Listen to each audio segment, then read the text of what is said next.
দেখো আজকে দুপুরের মেনু। এখানে হচ্ছে আলু উচ্ছে ভাজা, আর এখানে হচ্ছে কালকে কলমির শাক চচ্চড়ি আর ডাল সেদ্ধ, আর এখানে হচ্ছে ইলিশ মাছের ঝোল।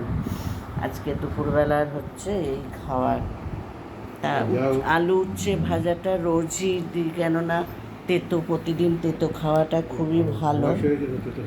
তা ওই জন্যে আজকের ওই উচ্ছে আলু ভাজা আর কালকেকারের এই কলমি শাকের চচ্চড়ি, ডাল সেদ্ধ। আর ডাল সেদ্ধটা ওই নাতনি খেয়ে পরীক্ষা দিতে যায়, ও ডাল সেদ্ধ আর মাছ ভাজা দিয়ে, তো ওই জন্যে ডালটা সেদ্ধ করে দিই।